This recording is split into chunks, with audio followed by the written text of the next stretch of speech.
All right, what's up, reviewers? This is Smooth the Reviewer, and today, peak anime is back. Mushoku Tensei Season 2 Part 2 is finally here. And today, as usual, I'm going to be reviewing the first episode. Yeah, if you, I don't know how many of you remember the last season. This is one of those shows. This is one of the shows that really got a lot of views when I made that first review inside the season 2 part 1 of it.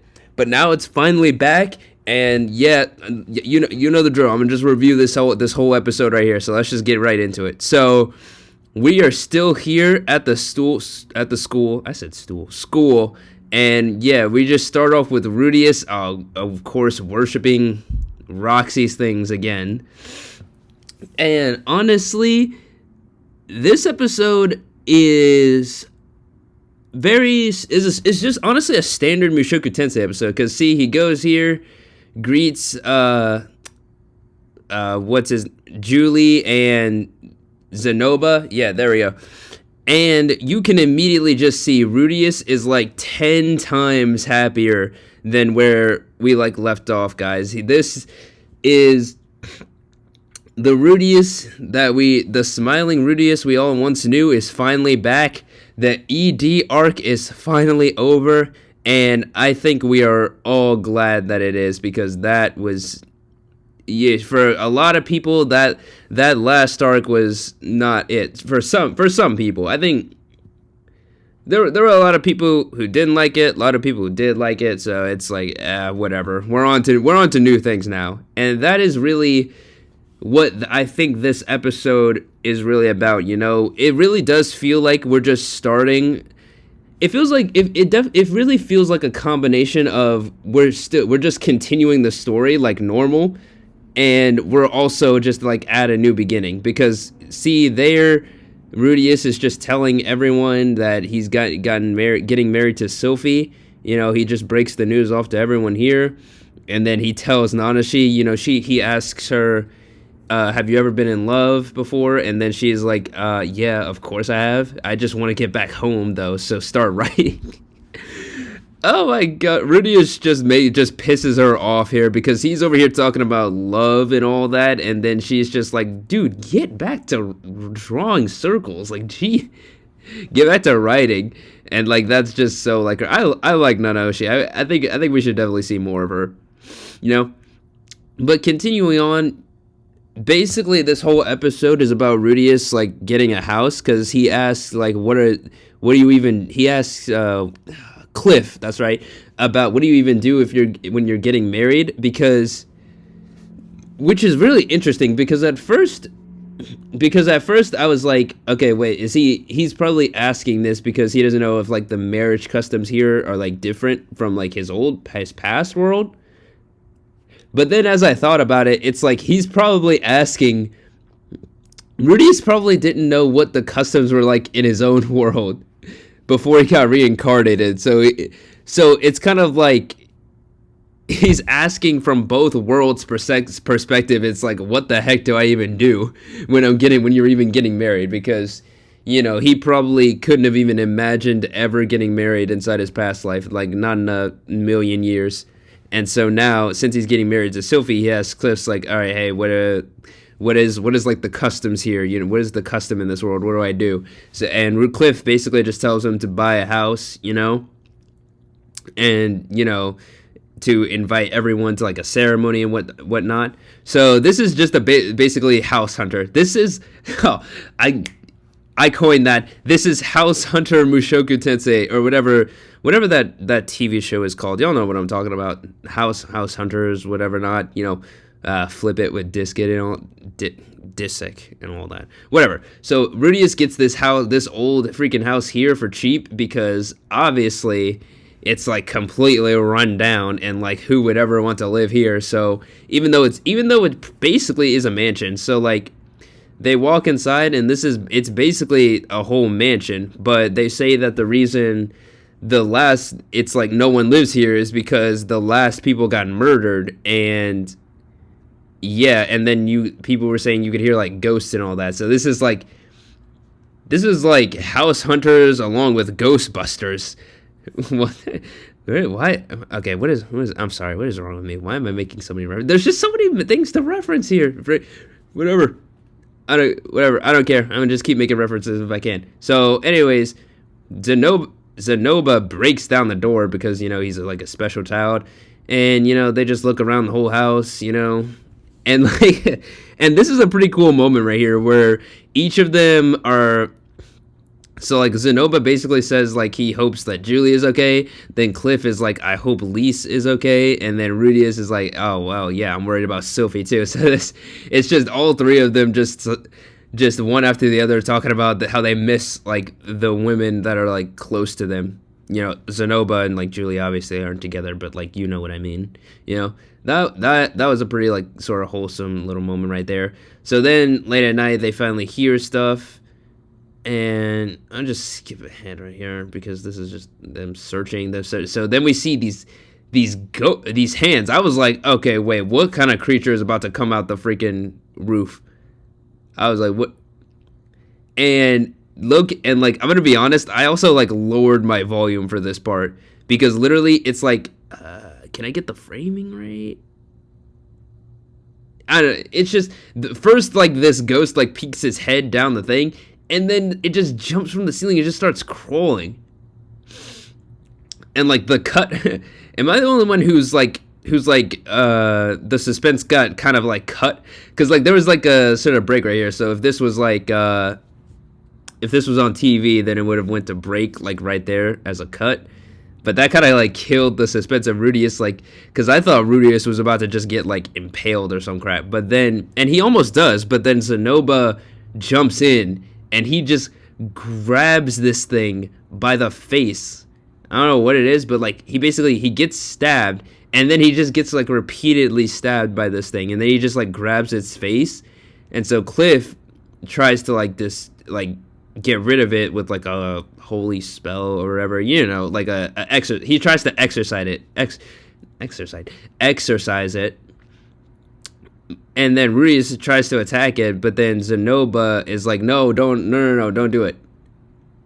And then, skipping ahead here, then they figure out what it really is. And it turns out it's actually a robot. It's like a robot doll that like moves and everything. And, you might not, a maid robot or whatever, who knows.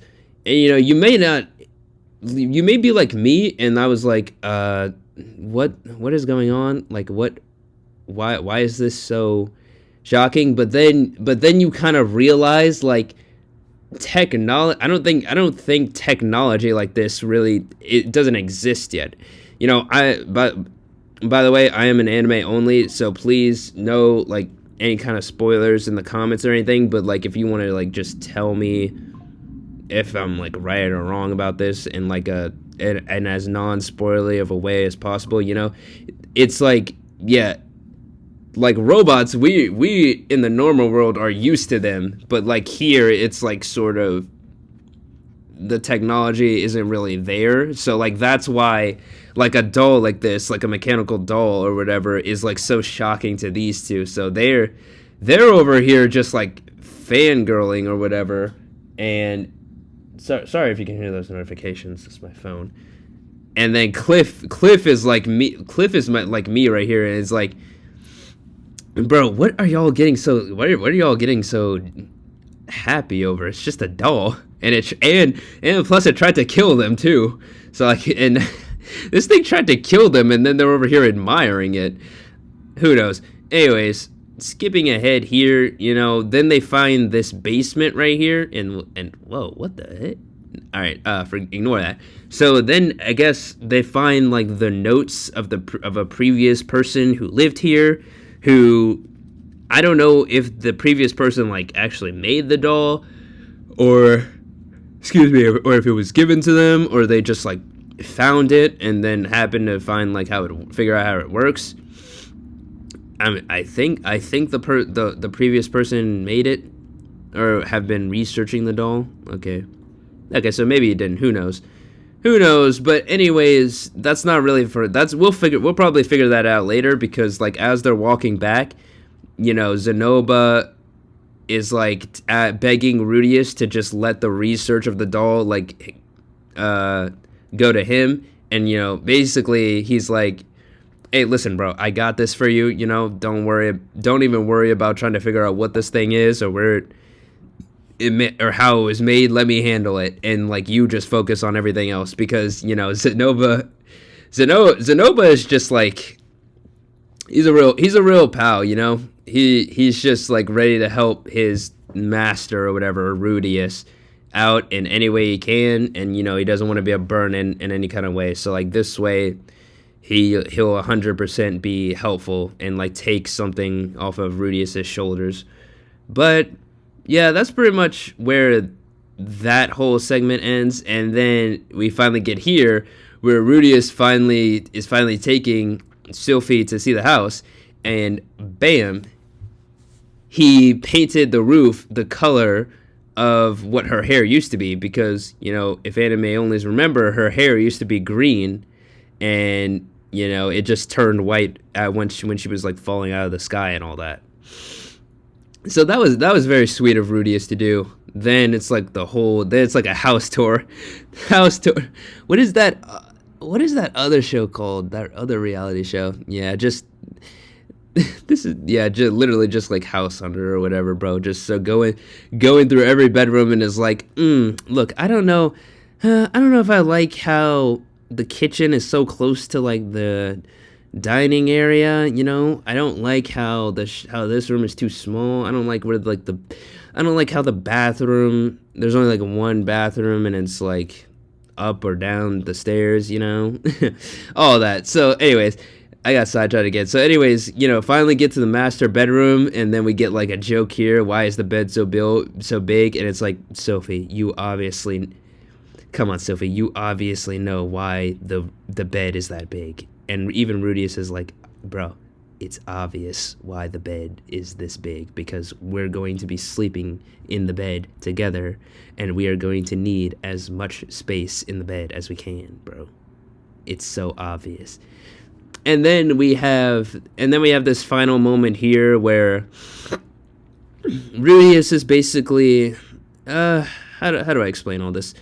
So basically, they just sit down together here, and then they, really have a conversation, like a serious sort of conversation about, what they kind of expect to happen in the future, and how, like, Rudius is so, like, thankful for her, and, like, she basically, this is, like, sort of the proposal we didn't get. So, like, because, at the end of the previous season, Rudius, like, sort of said out loud, I will stay here and marry Sylphie. He said that to the princess. Oh yeah, the princess. So like that was something else they had to talk about, because like Sylphie said they're gonna stay like in this country, like at the school or whatever, for 2 more years, because remember, she's still protecting the princess, because the princess is still has like a bounty on her head. And so Rudius is like, yeah, we should definitely like talk about what happens about all of that, and yeah. So like so back to what I was saying is like, he told the princess in last season, all right, I'll marry her, because the princess asked him like, what are you gonna do now? Don't you think you should marry Sylphie, right? And then Rudy was like, oh yeah, that's right, yeah, I'll do that, yeah. But then here it's basically the real proposal.